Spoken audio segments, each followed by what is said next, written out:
Welcome to the next topic, topic C, dealing with primes. I'll have a few videos on this one. The first video is on primes, composites, and relative primes. All right, so we've got some definitions, then just a couple basic problems. All right, first definition of a prime.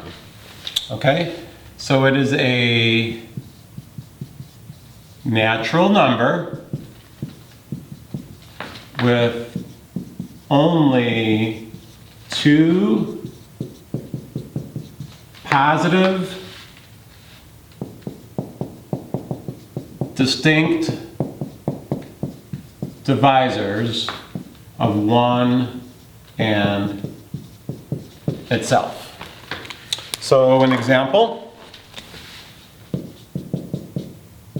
would be 7, because 7 is 1 times 7, there's no other divisors, just two positive distinct divisors, 1 and itself.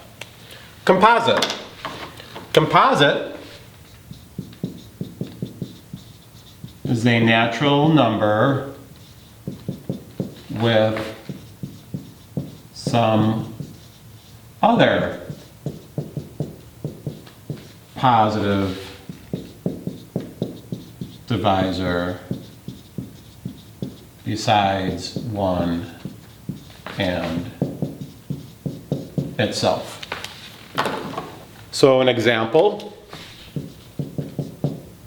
would be 6, because 6 equals 1 times 6, well, that's not showing it, but 6 is 2 times 3. So I did find a different positive divisor besides 1 in itself. All right, relatively prime or coprime. So these are natural numbers with no positive divisor in common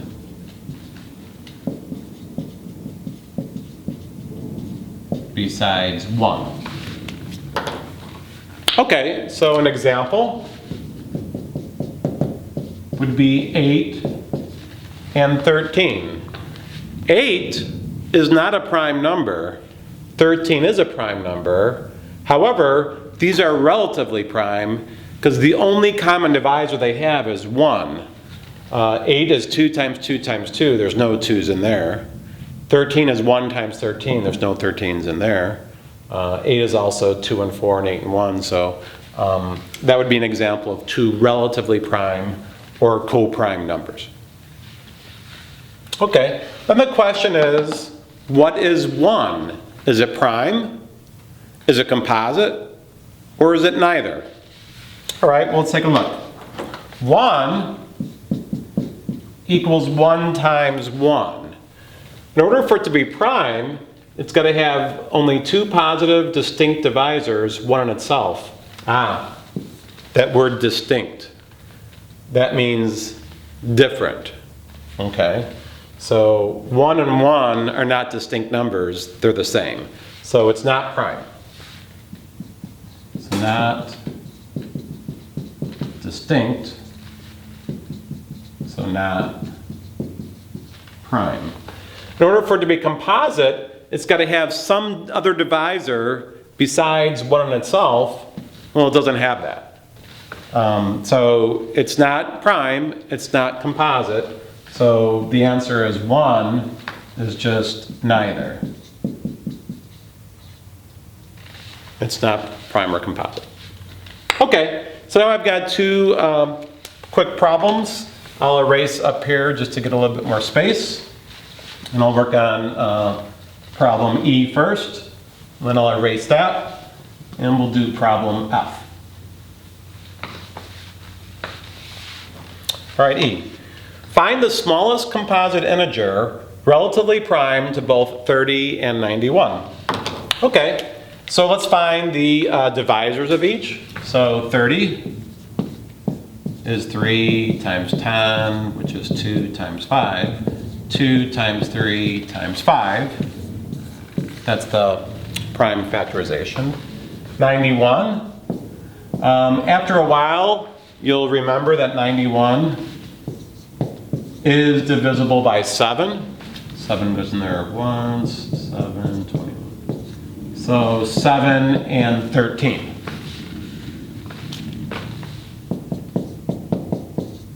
Okay, so I want to be relatively prime, so I can't have a 2, 3, 5, 7, or 13. And I want to be the smallest composite. So let's just list down what the primes are. 2, 3, 5, 7, 11, 13, 17, 19, 23, etc. So I can't be 2, I can't be 3, can't be 5, can't be 7, can't be 13. I can be 11. And it says it's got to be a composite integer.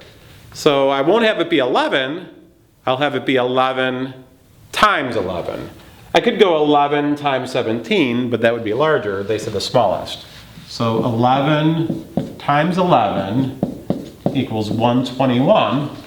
That's composite, and it's the smallest composite integer, which is relatively prime to both 30 and 91. It's got factors of 11, whereas those numbers do not. Okay, and now the last problem, problem F.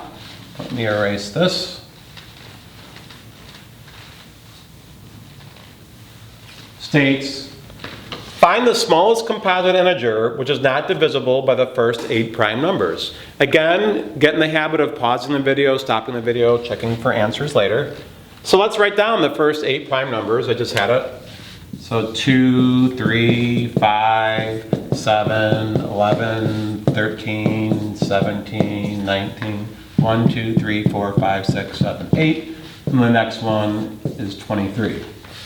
So it's not divisible by any of those, but it can be divisible by that one. And again, it's supposed to be the smallest composite, so why don't we again just go 23 times 23. 9, 6, 6, 4,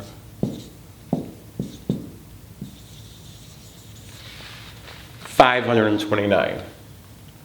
And there you go, how to deal with primes, composites, and relative primes.